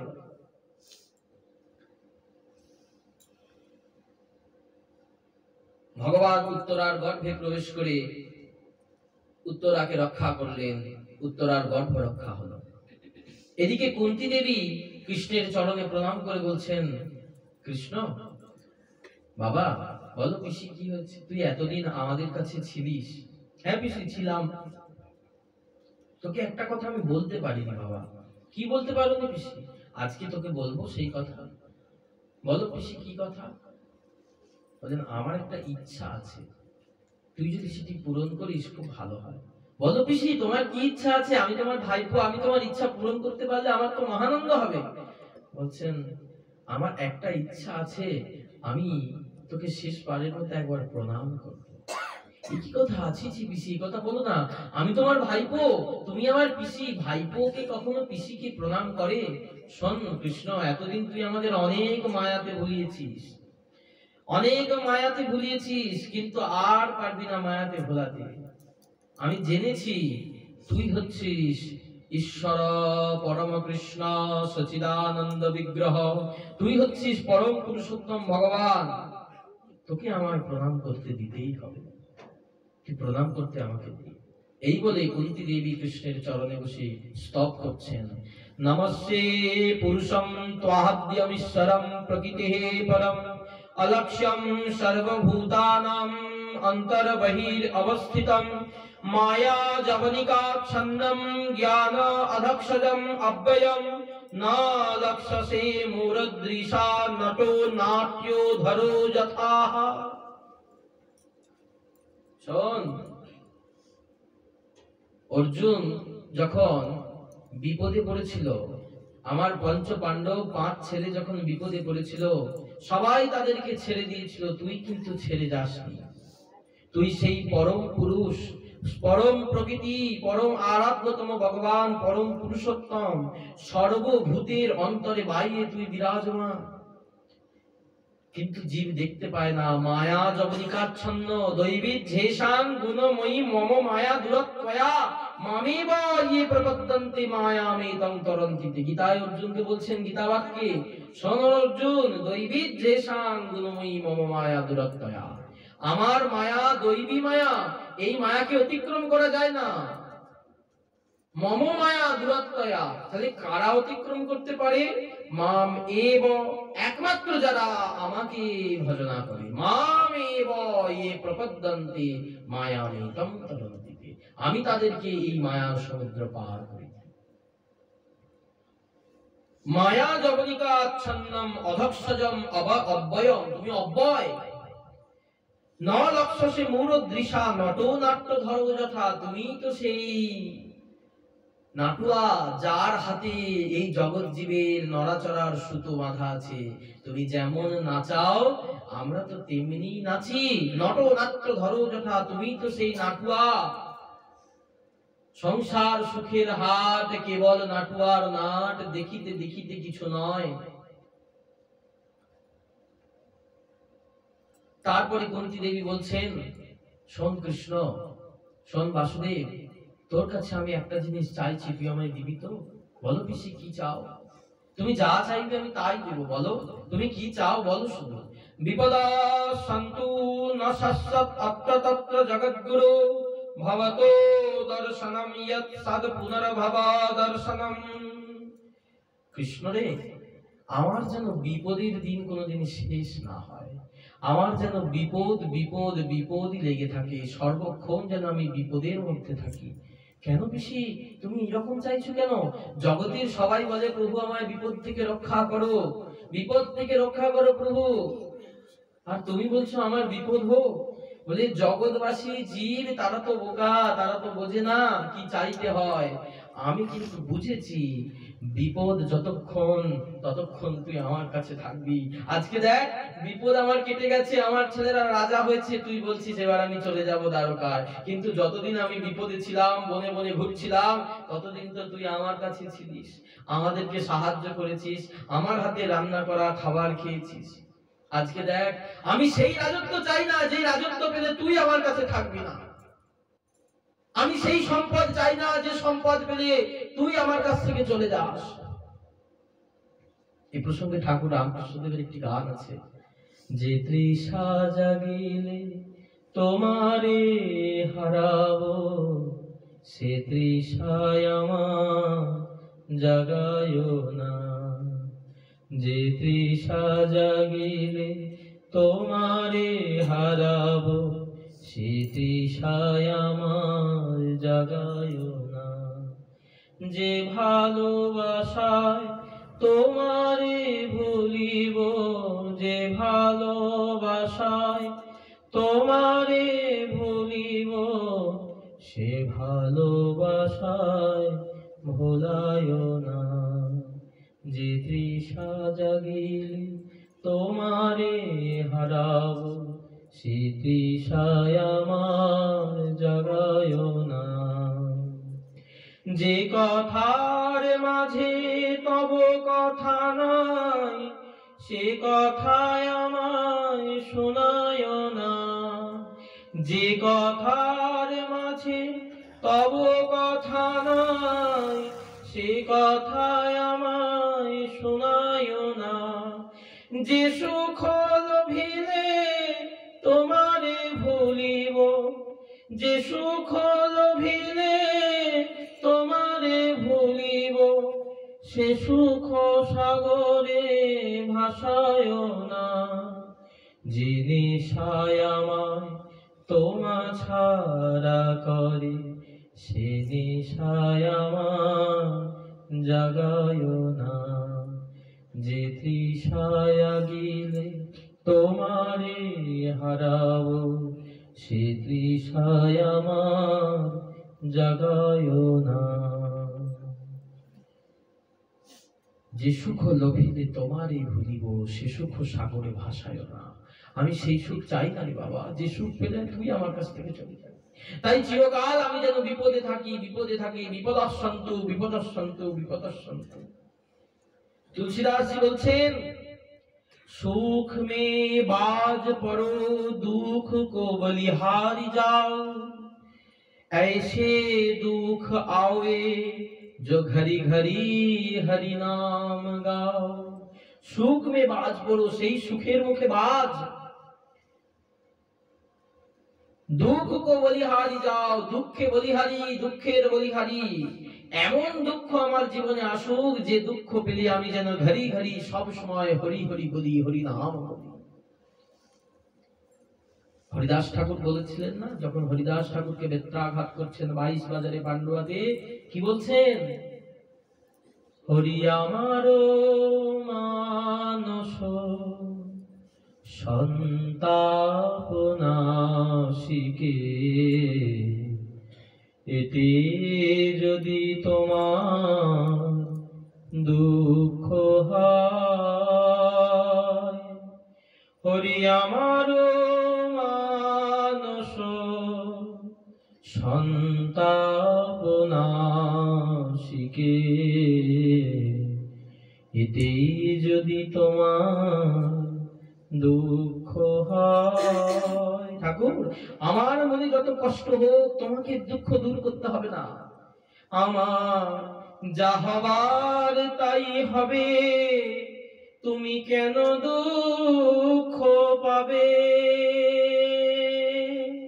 আমার যা হবার তাই হবে, তুমি কেন দুঃখ পাবে?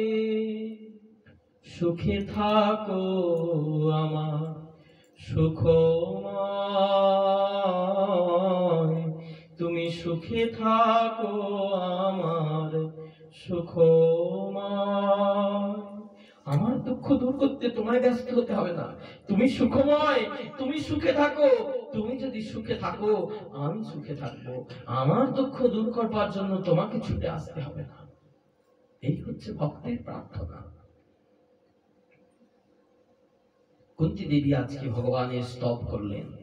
ভগবান কুন্তী দেবীকে বললেন, ঠিক আছে পিসি, তুমি যা চাও তাই হবে, তোমার যদি মনে এই ইচ্ছা হয় তাই হবে। সেই যাত্রায় ভগবানের আর দ্বারকায় যাওয়া হলো না। দ্বারকার রথ থেকে তিনি নেমে চলে এলেন। এসে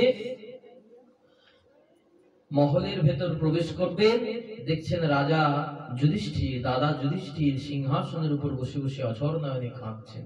দাদা, কি হলো? তুমি কাঁদছো কেন? এতদিন এত যুদ্ধ করে তুমি রাজত্ব পেলে আজকে রাজ্যে রাজা হয়েছো, রাজাধিরাজ। তুমি রাজাধিরাজ, তুমি সম্রাট, হস্তিনাপুরের সম্রাট রাজা যুধিষ্ঠির, আর সেইখানে তুমি কাঁদছো। বাসুদেব কৃষ্ণকে দেখে যুধিষ্ঠির রক্তিম নয়নে লাল চোখ বর্ণ করে বলছেন, বাসুদেব, এই রাজ্য কি আমি চেয়েছিলাম? জানো বাসুদেব, আজকে রাজ্যের দাঁড়ে দাঁড়িয়ে যখন আমি যাই, রাজপথ দিয়ে যখন যাই, সবাই আমার দিকে আঙুল তুলে বলে, ওই দেখ ভাইদের মেরে রাজা হয়েছে, ভাইদের রক্তে মাখানো সিংহাসনে বসে আই দেখ রাজা যুধিষ্ঠির, সে নাকি আবার ধর্মরাজ। আমি আজকে রাজ্যের পথ দিয়ে যখন যাই, কত মাকে দেখি তার পুত্রকে হারিয়েছে যুদ্ধে, কত স্ত্রীকে দেখি স্বামী হারা, কত পুত্র কন্যা হাহাকার করছে, কাঁদছে, অনাথ হয়ে গেছে তারা। তারা তাদের পিতা, কেউ ভাইকে হারিয়েছে, কেউ মামা, কেউ পিসে, সকলকে হারিয়ে তারা হাহাকার করছে। এইরকম রাজ্য সুখ তো আমি চাই না, এর থেকে তোমার মরে যাওয়া ভালো ছিল। তুমি তো বাসুদেব, তুমি তো সবকিছু জানো, তুমি নাকি ভগবান, তুমি কি পারতে না এই যুদ্ধটি আটকাতে? তুমি তো পারতে যুদ্ধটি আটকাতে, তুমি যদি চাইতে এই যুদ্ধ হতোই না। আজ তুমি থাকাকালীন এমন একটা বড় যুদ্ধ হলো, যার জন্য এত বড় ক্ষতি হলো। আর সেই রাজা হয়ে ভাইদের রক্ত মাখানো মুকুট পরে আমি বসবো সিংহাসনে, আমার দ্বারা হবে না। কৃষ্ণ অনেক বোঝালেন যুধিষ্ঠিরকে, দাদা তুমি যেটা করেছো সেটা ধর্মযুদ্ধ। ওরা পাপের আশ্রয় ছিল, ওরা পাপাচারী ছিল, ওদেরকে হত্যা করে তুমি ধর্মকে প্রতিষ্ঠা করেছো, তাই তো তুমি ধর্মরাজ। আর যুদ্ধ হলে কিছু মানুষ তো মারা যাবেই, তাদের প্রাণের বলিদান তো হবেই। সত্যকে প্রতিষ্ঠা করতে যদি কিছু প্রাণের বলিদান হয়, সে প্রাণের বলিদান তো জয়ের, সে প্রাণের বলিদান তো আনন্দের। এইভাবে নানান কথা বলছেন যুধিষ্ঠির মহারাজকে, কিন্তু যুধিষ্ঠির মহারাজ তো বুঝবার পাত্র নয়। তিনি ভগবানকে দোষারোপ করেই যাচ্ছেন। তখন ভগবান ভাবলেন, বুঝেছি, আসলে আমি তো বয়সে ছোট আর দাদা তো অনেক বড়, তাই ছোট মানুষ হয়ে বড় কাউকে উপদেশ করলে সেই উপদেশ তিনি গ্রহণ করেন না। তাই এমন কারোর কাছে নিয়ে যেতে হবে যিনি দাদার থেকেও বয়সে বড়, যার উপদেশ পেলে দাদা শান্ত হবে। পঞ্চপাণ্ডবকে নিয়ে বলেন, চলো, তোমাদের যখন মন খারাপ একটু গঙ্গার তীর থেকে ঘুরে আসে। গঙ্গার ধার থেকে ঘুরতে গেছেন, ঘুরতে ঘুরতে চলেছেন, সেই কুরুক্ষেত্র যুদ্ধের রণাঙ্গনে গিয়ে উপস্থিত হয়েছেন। কত মৃত শরীর পড়ে আছে, কত তীরবিদ্ধ শরীর পড়ে আছে কুরুক্ষেত্র যুদ্ধে, শিয়াল কুকুর ছিঁড়ে ছিঁড়ে খাচ্ছে, তার মধ্যে শুয়ে আছেন একজন, তিনি কে? পিতামহ ভীষ্ম। পিতামহ ভীষ্ম সরসজ্জায় শায়িত হয়ে শুয়ে আছেন। শত শত তীর এসে তার শরীরকে বিদ্ধ করেছেন, তার এখনো মৃত্যু হয়নি, এখনো তার দেহপাত হয়নি। পিতামহ ভীষ্মকে দর্শন দেওয়ার জন্য ভগবান শ্রীকৃষ্ণ আসছেন। আস্তে আস্তে পঞ্চপাণ্ডব, দ্রৌপদী সকলে এসে দাঁড়িয়েছেন।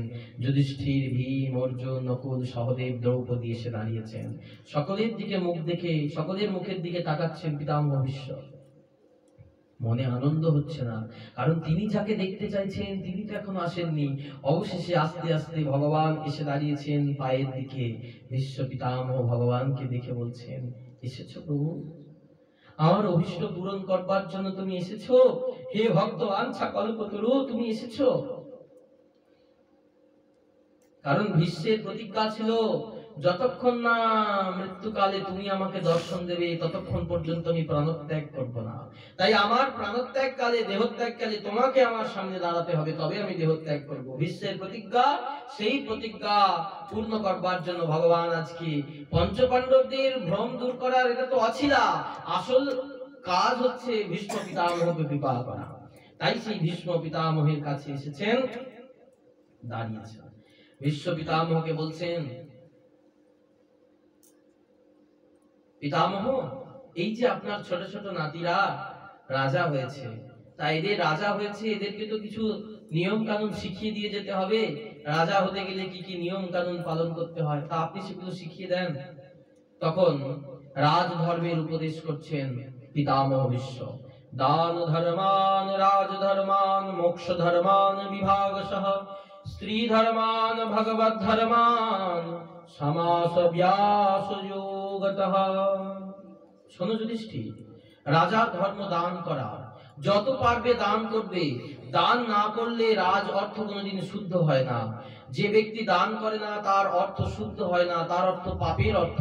ভগবান তোমাকে প্রচুর অর্থ দিয়েছে বটে, কিন্তু সেই অর্থ যদি তুমি কুবেরের মতো জাঁক দিয়ে রেখে দাও, ব্যাংক ব্যালেন্স রেখে দাও, তাহলে কি হবে জানো? তুলসীদাস তার দোহাতে একটি কথা বলেছেন, লক্ষ্মী কে सूत चार है, धर्म अग्नि नृप चोर, धर्म हेतु खर्च नहीं, तीन करे भरफोर। বলেন, তোমার প্রচুর টাকা আছে, ব্যাংক ব্যালেন্স, প্রচুর ঐশ্বর্য, জমি জমা আছে, লক্ষ্মী দেবী তোমার কাছে আছে। লক্ষ্মী দেবীর 4 ছেলে, লক্ষ্মী কে सूत 4 है, धर्म अग्नि नृप चोर। ধর্ম, অগ্নি, রাজা আর চোর। এই ধর্মের জন্য যদি অর্থ ব্যয় না করি, ধর্মের জন্য যদি অর্থ খরচ না করি, 3 করে ভরপুর, বাকি 3 এসে তোমার অর্থ সাবার করে দিয়ে যাবে। বাকি 3 জনকে অগ্নি মানে আগুনে পুড়ে যাবে, রোগ ডেরিতে খেয়ে যাবে, ডাক্তারে নিয়ে যাবে, বছর বছর 2 বার করে ভেলোর যেতে হবে। অগ্নি নৃপ মানে রাজা, রাজা মানে মামলা মোকদ্দমা, বিভিন্ন আইনি জটিলতা, নানান রকম আসবে। ছেলের বিয়ে দিয়েছেন, দেখবেন বৌমা গয়না গাটি যা কিছু ছিল নিয়ে পালিয়ে গেছে, এখন বর্তমান দিনে হচ্ছে বিভিন্ন রকম। তারপরে 2 দিন পর ডিভোর্স হয়ে যাচ্ছে, 498 কেস দিয়ে দিচ্ছে, না আবার 40 লক্ষ টাকা দাবি করেছে, দিতে হবে, না দিলে তো ডিভোর্স হবে না। যা টাকা জমানো ছিল সেই দিতে দিতে চলে গেল। ধর্ম অগ্নি, এই নৃপ নিয়ে নিয়েছে মামলা মোকদ্দমা, কোর্ট কেস কাছারি। আর চোর বাকি হচ্ছে, চোরে খাবে, বাটপারে খাবে, ঠকিয়ে নেবে, কেউ যে কোনো প্রকারে অর্থ চোট যাবে। অমুক অর্থ ধার নিয়েছে, সুদে অর্থ খাটাতে দিয়েছেন, বাস আর টাকা ফেরত দেয়, হয়ে গেল। বলে কিসের জন্য? বলে ধর্ম হেতু খরচ নেই তিন করে বর্ণ। শোনো রাজা যুধিষ্ঠির, যতটা পারবে অর্থ দান করবে, ধর্মের জন্য অর্থ দান করবে, অর্থ খরচ করবে। দান ধর্মান, রাজ ধর্মান, রাজার ধর্ম পালন করবে। মোক্ষ ধর্মান, এই জীবনের সবথেকে আরেকটি বড় কাজ হলো মোক্ষ প্রাপ্তি, অর্থাৎ ভগবত প্রাপ্তি করা। স্ত্রী ধর্মান, তোমার রাজ্যে যেন কোনো স্ত্রীর অমর্যাদা না হয়। ভগবত ধর্মান, কোনো ভগবত বিগ্রহের অমর্যাদা না হয়। এইভাবে নানান উপদেশ করলেন যুধিষ্ঠির মহারাজকে। এরপর ভীষ্ম পিতামহ ভগবানের দিকে তাকিয়ে বলছেন, সদেব দেব ভগবান প্রতীক্ষতাম। হে ভগবান, অপেক্ষা করো। প্রতীক্ষতাম, দেব দেব ভগবান প্রতীক্ষতাম, তুমি অপেক্ষা করো। ভক্ত ভগবানকে বলছে তুমি অপেক্ষা করো। ভগবান ভক্তকে বলে তুই অপেক্ষা কর, আমি তোকে দর্শন দেব এত যুগ পরে। আজকে ভক্ত ভগবানকে বলছেন সদেব দেব ভগবান প্রতীক্ষতাম, তুমি প্রতীক্ষা করো, তুমি অপেক্ষা করো। কেন? যতক্ষণ না পর্যন্ত আমার এই দেহ ত্যাগ হয় ততক্ষণ পর্যন্ত তুমি আমার সামনে দাঁড়িয়ে থাকো, অপেক্ষা করো। কলে বরম যাবৎ ইদম হিনম্যহম প্রসন্ন হাসারুণ লোচনল্যসম মুখাম্বুজা ধ্যান পথা চতুর্ভুজঃ। আমার ধ্যানের পথে, আমার নয়নের পথে আপনি ততক্ষণ অবস্থান করুন হে দেব দেব ভগবান, যতক্ষণ না পর্যন্ত আমার দেহ থেকে প্রাণ বেরিয়ে যায়। এই কথা বলতে বলতে সেই পরম পবিত্র তিথি উত্তরায়ণ কাল উপস্থিত হলো। মকর সংক্রান্তির পর হয় উত্তরায়ণ। সেই উত্তরায়ণের কাল এসে উপস্থিত হলো, যে উত্তরায়ণ কালের শুক্লা পক্ষের মাঘী শুক্লা একাদশী, মানে সামনের যে রবিবারের তিথি, এই রবিবারের তিথিতে ভীষ্ম পিতামহ মহাপ্রয়াণ ঘটেছিল। এই একাদশীর তিথিতে ভীষ্ম পিতামহের নির্যান হয়েছিল। সেই পিতামহ ভীষ্ম মাঘী শুক্লা একাদশী তিথিতে ভগবানের স্তুতি করছেন। তার একটি ব্রত ছিল, প্রতি একাদশীতে 11টা ফুল দিয়ে তিনি ভগবানের অর্চন করতেন। কিন্তু আজকে তো ফুল নাই, কিন্তু সেই একাদশী তিথি সারাদিন উপবাসী, সারাদিন উপবাসী। ভীষ্ম পিতামহ বলছেন, প্রভু আজকে আমার কাছে ফুল নাই, আমি এতদিন সারা জীবন তোমাকে 11টা ফুল দিয়ে পুষ্পাঞ্জলি দিয়ে এসেছি প্রতি একাদশীতে, তা আজকে আমার কাছে যখন ফুল নেই, কিন্তু আমার কাছে একটি জিনিস আছে, আমার বিদ্যার জোরে আমি শ্লোক শিখেছি, সেই শ্লোক রূপী 11টি পুষ্প আমি তোমার চরণে অর্পণ করছি। সেই ভাগবতের ভীষ্ম স্তুতি, ভীষ্মদেব ভগবানের চরণ দর্শন করছেন, বদন দর্শন করছেন আর স্তুতি করছেন। তাই এই স্তুতিটা যে ছন্দে লেখা, সেই ছন্দটার নামই হচ্ছে পুষ্পতাগ্র ছন্দ। সেই পুষ্পতাগ্র ছন্দে ভীষ্ম পিতামহ সুন্দর স্তুতি করছেন। ইতিমতি রূপকল্পিতা বিতৃষ্ণা ভগবতী সাতত পুঙ্গবে বিভুম্নি সসুখমুপগতে কচিদ বিহর্তুম প্রকৃতিমুপেয়ুষি যদ্ভব প্রভাঃ ত্রিভুবন কমনম তমালবরণম রবিকর গৌরবরাম্বরম দধনে বপুরলককুললবিতাননাব্জম বিজয় সখের তিরস্তু মে নবদ্দা যুধিতুরগরজো বিধূম্র বিস্ম কচুললিতাশ্রম বার্যলঙ্কৃতাস্যে মম নিশিত শরৈর্বিবিদ্যমান ত্বচি বিলসৎ কবচিস্তু কৃষ্ণ আত্মা। কি বলছেন ভীষ্মদেব? ইতিমতি রূপ কল্পিতা প্রতিষ্ঠা। শোনো, এই জগতে আমি পরম পুরুষোত্তম ভগবানকে আজকে সামনে পেয়েছি, তাই তার চরণে আমি একটা জিনিস দিয়ে যেতে চাই। শেষ আমার একটি সম্পদ আছে, সেই সম্পদটি আমি ভগবানের চরণে দিয়ে যেতে চাই। কি সেই সম্পদ? ইতিমতি, মতি নামে আমার একটি কন্যা আছে। ইতিমতি রূপ কল্পিতা বিতৃষ্ণা, আমার সেই মতি রূপী কন্যা, যার গুণ তোমাকে বলি শোনো। ইতিমতি রূপ কল্পিতা বিতৃষ্ণা, সেই মতির মধ্যে কোনো তৃষ্ণা নেই, জড় জাগতিক তৃষ্ণা, বিগত হইয়াছে যে তৃষ্ণা, তার নাম বিতৃষ্ণা। সেই সমস্ত জাগতিক মায়া মোহ চাওয়া পাওয়া সমস্ত কিছু আমার মতি থেকে চলে গেছে, সেই রূপ মতিকে আমি তোমার চরণে অর্পণ করতে চাই। ভগবতী সাতত পুঙ্গবে বিভূমি। পিতামহ বিশ্বকে ভগবান বলছে, সে কি বিশ্ব পিতামহ, আমি তো জানতাম আপনি আজন্মকাল ব্রহ্মচারী, তা আপনার আবার মেয়ে হলো কি করে? গোপনে গোপনে বিবাহ টিবাহ করেছিলেন নাকি? আমি জানি আপনি আজন্মকাল ব্রহ্মচারী, বিবাহ করেননি, তা গোপনে বিবাহ করেছেন, মেয়ে হলো কোত্থেকে? বলছে, তুমি আমার সঙ্গে রসিকতা করছো? তুমি কি জানো না, প্রত্যেকটা মানুষ জন্মানোর সময় তার সঙ্গে একটি কন্যাকে তুমি দিয়ে পাঠাও, সেটি হচ্ছে তার মতিরূপী কন্যা। আমারও সেই মতিরূপী কন্যা, আজও আমি আমার মতি কারোর চরণে সমর্পণ করিনি। সেই মতিরূপী কন্যার জন্য আমি একটি উপযুক্ত পাত্র খুঁজছিলাম, যে পাত্রের হাতে আমার মতিরূপী কন্যাটিকে সমর্পণ করব। আজকে আমি খুঁজে পেয়েছি সেই পাত্রকে, তুমি হলে সেই পাত্র। বলে, ও আচ্ছা, তা আমি যদি সেই পাত্র হব, তা মেয়ের বিয়ে দেবে, ছেলের গুণ রূপ সব দেখে শুনে নিয়েছো তো? পরে আবার যেন বলবে না যে আমার মেয়েকে বিয়ে দিলাম ঠিকঠাক হলো না জামাই।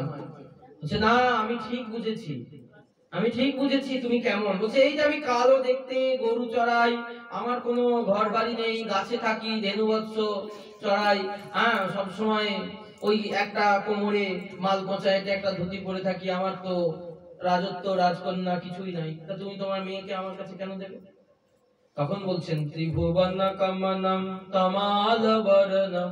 ত্রিভুবনকে হার মানিয়ে দিতে পারে তোমার ওই রূপ, তমাল বর্ণ, তমাল গাছের মতো ওই কৃষ্ণ বর্ণ, চিকন কালা, গলায় মালা, বাজন নুপুর পায়। ওই যে তোমার চিকন কালা, কালিয়া বর্ণ খানি, চন্দনতে মাখা, আমা হইতে জাতি কুল নাহি গেল রাখা। তোমার ওই ত্রিভুবন ভুবন ভোলানো রূপ, তুমি বলছো তোমার খারাপ দেখতে? রবি কর গৌরব রাম্বরং দধানে। রবি চন্দ্র তারা পর্যন্ত তোমার কাছে হার মেনে যাবে, কোটি চন্দ্র বিনিন্দিত ওই সুন্দর তোমার গায়ের বর্ণ। বপুরল ককুলাল বিতাননাব্জম বিজয় সখের তিরস্তু মেনবদ্ধা। এইভাবে বলছেন, আমি আমার মতিরূপী কন্যার জন্য সৎ পাত্র নিযুক্ত করেছি, তাই তোমার হাতে আমার মতিকে আমি দিয়ে যাব। বলে, আচ্ছা ঠিক আছে, তাই দেবে। তার কি বলতে চাও? বলছে, হ্যাঁ আরো একটি কথা আমি বলে যেতে চাই জগৎবাসীর উদ্দেশ্যে। শোনো জগৎবাসী, এই হচ্ছে সেই ভগবান, এই হচ্ছে সেই পরম পুরুষোত্তম ভগবান, যাকে আমি কুরুক্ষেত্র রণাঙ্গনে দেখেছি, যাকে আমি দেখেছি। তিনি, অর্জুন তো তীর ছুঁড়েছে, তোমরা সকলে দেখেছো, কিন্তু আমি দেখেছি যার নয়ন কটাক্ষে, নয়ন বাণের দ্বারা প্রত্যেকটা মহারথী নিহত হয়েছে। তিনি একজনের দিকে দৃষ্টি নিক্ষেপ করেছেন, এক একজন বধ হয়েছে। অর্জুন কি তীর মেরে বধ করেছে নাকি? তার দৃষ্টি কটাক্ষে তিনি বধ করেছেন।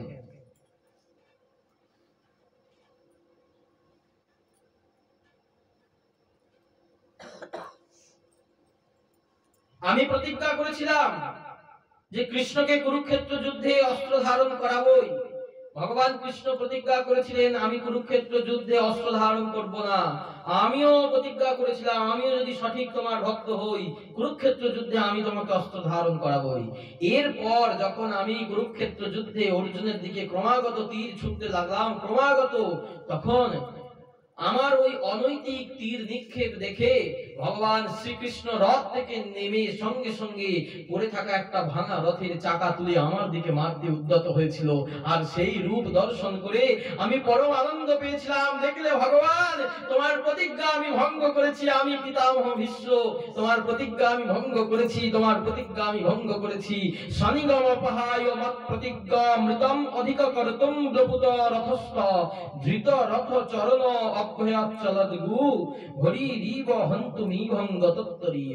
তুমি তখন রথের চাকা ধারণ করেছিলে, তোমার সেই রূপ। এই বলে বিশ্ব পিতামহ বলছেন, আমি তোমার সেই রূপ দর্শন করতে চাই। কোন রূপ? সেই রূপের আমি দর্শন করতে চাই সেই কুরুক্ষেত্র রণাঙ্গনে, যখন পার্থ সখা রূপে, পার্থ সারথী রূপে তুমি অর্জুনের রথের সারথী হয়েছিলে। অর্জুনের রথের সারথি হয়েছিলে, অনেকটা নিচুতে তুমি বসেছিলে, আর অর্জুনকে বলেছিলে তুমি কোন দিকে রথ নিয়ে যেতে চাও সেটা আমাকে বলো। কিন্তু অনেকটা উঁচু নিচুর তফাৎ থাকায় তুমি বলেছিলে তুমি কথা বললে তো আমি শুনতে পাবো না অর্জুন, তাই কোন দিকে রথ ঘোরাতে হবে, যদি ডান দিকে ঘোরাতে হয় তুমি আমার ডান কাঁধে পা দিয়ে একটা লাথি মারবে, আর যদি বাম দিকে রথ ঘোরাতে হয় আমার বাম কাঁধে পা দিয়ে একটা লাথি মারবে। তুমি সেই ভগবান যে ভক্তকে বলে তার কাঁধে পা দিতে, ভক্তের চরণ তলায় বসে থাকা ভগবানকে আমি দেখি, আমি সেই ভগবানকে দর্শন করতে চাই।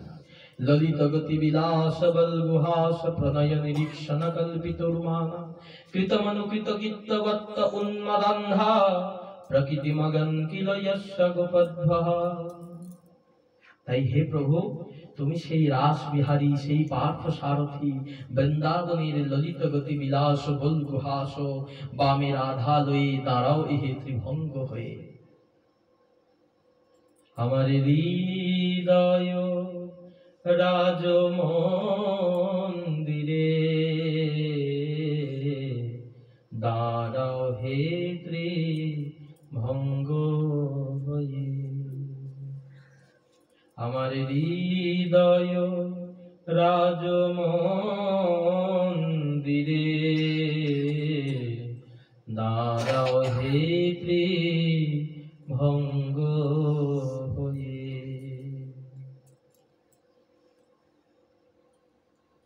তাই আজকে আমি চলে যাব, সেই চলে যাওয়ার সময় তোমার সেই বৃন্দাবন বিহারী ব্রজগোপী পরিবেষ্টিত বৃন্দাবনের বংশীধারী রূপ আমি দর্শন করতে চাই। অধরে মধুর হাসি, মধুর মুরলী, শিরে চূড়া, শিখি পাখা, বামে রাধারানী, অষ্টসখী পরিবেষ্টিত সেই রূপ দর্শন করতে করতে আমি যাব। देहांत काले तुम सामने हो, मुरली बजा के मन को लुभाते। देहांत काले तुम सामने हो, मुरली बजा के मन को लुभाते।